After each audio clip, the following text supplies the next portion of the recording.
Subscribe பண்ணுங்க. அப்படியே பக்கத்துல இருக்க பெல் ஐகானையும் பிரஸ் பண்ணுங்க. மீனராசி நேயர்களே, உங்களுக்கு இந்த செவ்வாய் வக்கர நிவர்த்தி காலகட்டம் எப்படி இருக்கு அப்படின்னு பார்த்தோம்னா, அதாவது செவ்வாய் யாரு அப்படிங்கிறத முதல்ல பார்க்கணும். உங்களோட ராசி அதிபதி குருவுக்கு நெருங்கிய நட்பு கிரகம் செவ்வாய். உங்களோட ராசியை பொறுத்த வரைக்கும் யோகம் செய்யக்கூடிய கிரகம், ஒரு அற்புதமான யோகாதிபதி அப்படின்னு அவரை சொல்லலாம். உங்களோட ராசிக்கு 2வது வீட்டுக்கும் 9வது வீட்டுக்கும் அதிபதி செவ்வாய், தன பாக்கியாதிபதி அப்படிங்கிறவர். இவ்வளவு அம்சங்கள் நிறைந்த ஒரு கிரகம், உங்களுக்கு நன்மைகள் செய்யக்கூடிய ஒரு கிரகம், அங்காரகன் பூமிகாரகன். இப்படிப்பட்ட செவ்வாய் பலமிழந்து போனார் அப்படிங்கிறதே உங்களுக்கு ஒரு மோசமான செய்தி தான். ஏன்னா ஏற்கனவே நீங்கள் 7.5 சனியில் விரய சனியோட ஆதிக்கத்தில் இருந்தீங்க. 2024 டிசம்பர் மாதத்தில் செவ்வாயும் வக்கரமாகி பலமிழந்து போயிட்டார். எங்கன்னு பார்த்தீங்கன்னா பூர்வ புண்ணிய ஸ்தானத்தில், அதாவது கடகராசியில் வக்கரகதி அடைஞ்சு இப்போ பின்னோக்கி போய் மிதுன ராசியில் இருக்கார். மிதுன ராசியில் மாசி மாதம் பலமடைய போகிறார். நீங்கள் எதிர்பார்த்துக்கிட்டு இருந்த ஒரு நாள் வந்துருச்சு அப்படின்னு இதை சொல்லலாம். இந்த வக்கர காலகட்டத்தில் பார்த்தீங்கன்னா அவர் எங்கேருந்து வக்கரமாகி எங்கே வந்தாருங்கிறத பார்த்தாலே தெரிஞ்சிடும். பூர்வ புண்ணிய ஸ்தானத்தில் வக்கரமானார். பூர்வீக சொத்தால் ஏதாவது பாதிப்பு வந்திருக்கும். பூர்வீக சொத்தை இழந்திருக்கலாம். சில பேர் பூர்வீக சொத்தை விற்றுருக்கலாம். இல்லை பூர்வீக சொத்து தொடர்பாக ஏதாவது வழக்கு இருக்கும், பிரிச்சிக்க முடியாது. ஒரு கடை கட்டி வச்சுருந்தீங்கன்னா வாடகைக்கு ஆள் வரதை, இல்லைன்னா வரி பிரச்சனை, லொட்டு லொசுக்குன்னு ஏதாவது வரும். இல்லை ஒரு மின்சார பிரச்சனை, கரண்ட் தர மாட்டேன் போக மாட்டேன்னு ஏதாவது பஞ்சாயத்து வரும். அப்படியே வீடு கட்டி வாடகைக்கே வச்சுருந்தாலும் யாரும் வந்திருக்க மாட்டான். வந்தவன் வாடகை ஒழுங்காக கொடுத்துருக்க மாட்டான். இல்லை எவனாவது ஒருத்தன் நான் வீட்டை காலி பண்ண மாட்டேன், கடையை காலி பண்ண மாட்டேன்னு கேஸு போட்டுக்கிட்டு இருப்பான். இப்படி நம்மளோட சொத்தாலேயே நமக்கு பிரச்சனை. அடை போட ஏண்டாலே ஏதோ சொத்து பத்து இல்லாத கூட நிம்மதியாக இருக்கான். அவங்க சொத்தை வச்சுக்கிட்டு இதை காப்பாற்ற நாங்கள் படுற பாடு இருக்கே அப்படிங்கிற மாதிரி இருந்திருக்கோம். அதுமாரி பார்த்திங்கன்னா அப்படியே பின்னோக்கி சுகஸ்தானத்துலேயும் அவர் வக்கரத்தில் பயணம் பண்ணார் இல்லையா. தாயாருக்கும் மகனுக்கும் ஆகவே ஆகாது, தாயாருக்கும் மகளுக்கும் ஆகவே ஆகாது. குடும்பம் இப்படி சண்டை தான். 10 நிமிஷம் மனம் விட்டு பேசணும்னு போய் பேசினா கரெக்டாக ஒரு 2 நிமிஷம் அப்படியே நல்லபடியாக போகும். அடுத்த 8 நிமிஷமும் சண்டை போட்டுக்கிட்டு அப்புறம் 6 மாதத்துக்கு பேசியாமல் கிடக்க வேண்டியது தான். இப்படி தான் போயிருக்கோம். அதுமாரி அப்பாவே பார்த்து நமக்கு ஏதாவது 10 ரூபா செய்யணும், பிள்ளையோ கஷ்டப்படுது அப்படின்னு நினச்சா கூட பெற்ற தாய் செய்ய விடமாட்டாங்க. அவங்களுக்கு என்ன கேடு, சம்பாரிச்சு திங்கிட்டோம், இப்போ என்ன அவசரம், இப்போலாம் கொடுக்காத, அப்புறம் நம்மளை மதிக்க மாட்டோம் அப்படின்னு எதையாவது ஒன்று கிடைக்க ஒன்று கிளப்பி விட்டு வச்சுருந்துருக்கோம். அதுமாதிரி தாய் வழி உறவுகளாலேயும் பிரச்சனை, இந்த மாதிரி பெண் கட்டின இடத்துலையும் பிரச்சனை, ஏதோ ஒரு வகையில் பிரச்சனை. நம்மக்கிட்ட ஏதாவது கொடுத்துருப்பாங்க, நம்மளால் திருப்பி தர முடியாமல் போயிருக்கும் பிரச்சனை. இல்லை நம்ம ஏதாவது கொடுத்துருப்போம், அதை அவங்களால திருப்பி தர முடியாது பிரச்சனை. இப்படி பல வகையிலையும் பிரச்சனை பிரச்சனை பிரச்சனை பிரச்சனை தான். பிரச்சனையவே பொறையாக போத்திக்கிட்டு தூங்கியாச்சு. சரி விடுங்க, போனது போயிட்டு போகுது. ஏற்கனவே நான் வருத்தத்தில் இருக்கேன், வயிற்றுச்சலில் இருக்கேன், நீங்கள் வேறு ஏன் ஜோசியரை போன கதையை பேசிகிட்ருக்கீங்க, ஏதாவது உருப்படியாக இருந்தால் சொல்லுங்கள் அப்படின்னு கேட்குற நேரத்தில் தான் நீங்கள் இருப்பீங்க. சரி, இப்போ என்ன நடக்கும் அப்படின்னா, முதல்ல தனஸ்தானத்துக்கு அதிபதியான செவ்வாய் பலமுடையறாருங்கிறப்ப காசு பண பிரச்சனை அப்படிங்கிறது இருக்காது. கடன் வாங்க வேண்டிய தேவை இருக்காது. 10 ரூபா இருந்தால் 10 ரூபா உள்ள நான் வாழ்க்கையை வாழ்றேன்டாங்கிற ஆளுங்க மீனராசிக்காரங்க.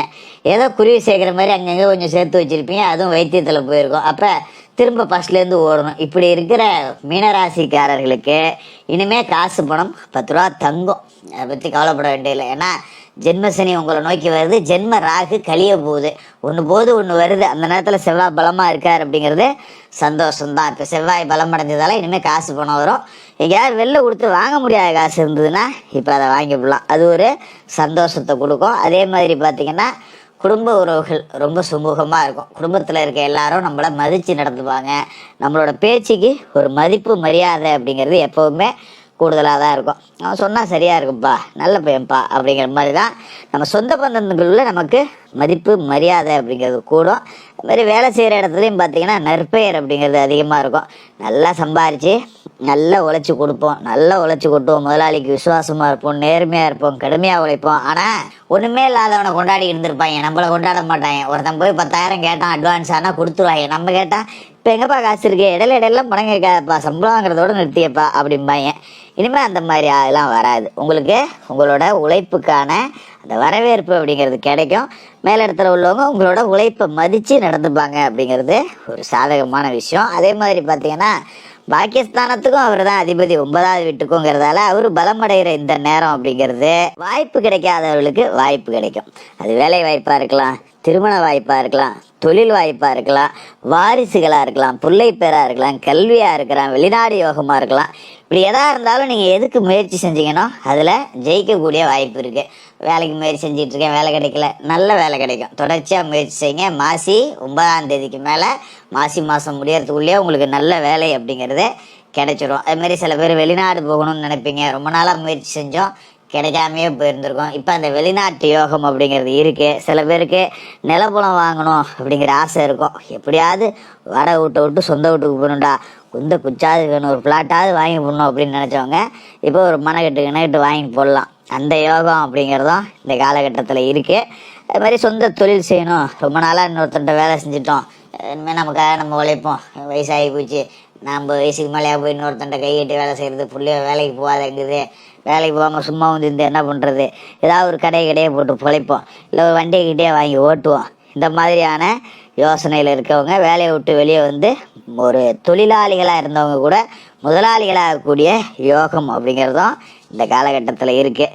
அதுமாரி செவ்வாயோட பார்வை அப்படின்னு பார்த்தீங்கன்னா ராசிக்கு 7வது வீட்டில் விழுவுது, கன்னிராசியில் விழுவுது. 7ஆம் வீட்டில் செவ்வாய் பார்வை விழுவுது அப்படின்னா திருமணமாகாதவர்களுக்கு திருமணம் நடக்க போகுது. மீனராசியில் திருமண தடை ஏற்பட்டுக்கிட்டு இருந்தவங்களுக்குலாம் திருமண யோகம் அப்படிங்கிறது கைகூடி வரும். சில பேர் கூட்டு தொழிலை விட்டு தனிச்சு தொழில் தொடங்கலாம். பெரிய அளவில் ஒரு முதலீடை போட்டு முன்னுக்கு வரக்கூடிய வாய்ப்பு இருக்குது. அதேமாரி உங்களோட ராசியோட 10வது வீட்டை தனுசு ராசியவும் பார்க்குறாரு, 11வது வீடு மகர ராசியவும் பார்க்குறாரு. 10ஆம் இடத்துல செவ்வாய் பார்வை விழுதுன்னா இரும்பு நெருப்பு சம்மந்தப்பட்ட தொழில் செய்கிறவங்க பெருசாக முன்னுக்கு வரலாம்.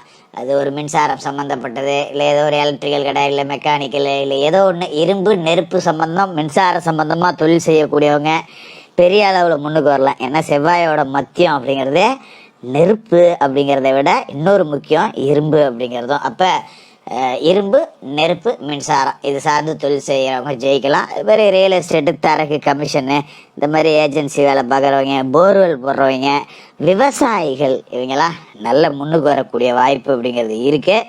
லாப வீட்டில் அவரோட பார்வை இருக்குது. செவ்வாய் பூமிக்காரகன், பூமியை நம்பி என்ன தொழில் வேணாலும் செய்யுங்க. அது நீங்கள் விவசாயமாக இருக்கலாம், இல்லை கேணி வெட்டுறது, போர் போடுறது, இல்லை பிளாட்டே விற்கிறது, இப்படி பூமி சார்ந்து செய்யக்கூடிய தொழில்கள் ரொம்ப சிறப்பாக இருக்கும். குறிப்பாக விவசாயத்தில் சாதனை படைக்கலாம். நம்மளோட கொள்ளையை போய் பார்த்தோம் அப்படின்னா, நம்மளோட வயக்காட்டை பார்த்தோம்னா பயிர் விளைஞ்சி வைக்கிறது பார்க்கறதுக்கு கண்கொள்ளா காட்சியாக இருக்கும். 4 பேர் ஆச்சரியப்படுற அளவுக்கு நல்ல விளைச்சல் அப்படிங்கிறதும் இருக்கும். ஓரளவுக்கு இந்த விரயசனி காலகட்டத்தில் விட்ட காசு எல்லாத்தையும் பிடிச்சி ஏதோ 10 ரூபா சேர்த்து வைக்கக்கூடிய ஒரு நல்ல காலகட்டமாக இந்த செவ்வாய் வக்ர நிவர்த்தி காலம் இருக்கும். மீனராசிக்காரர்களுக்கு வாழ்த்துக்கள். மேலும் தகவலுக்கு எங்கள் சேனலை மறக்காமல் சப்ஸ்கிரைப் பண்ணுங்கள். நன்றி.